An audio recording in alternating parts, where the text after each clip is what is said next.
3 good defensive quarters for us. The second quarter, both teams were just kind of almost exchanging baskets and playing a lot of good offense after probably a first quarter with a lot of not good offense. I can say that. But just a very good second half. A lot of guys played well. A lot of guys are growing and developing. Good defense is where it starts, though. You just kind of mentioned that the young guys developing, and I know we've talked about it before, but like the Scarlets 8 and 9 from the field tonight. Just kind of wondering, is there anything specifically tonight that he's been able to continue on his hot streak in these last 4 games?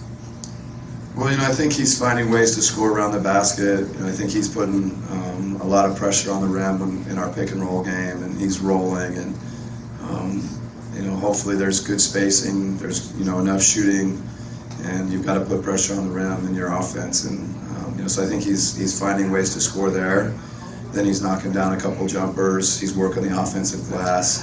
So it's some of these guys that score, it's when you have variety in how you score, then you can have a good game. You can find a way to impact the game. And if you're just dependent on one thing, which he's not, especially recently, then you can have a night like tonight.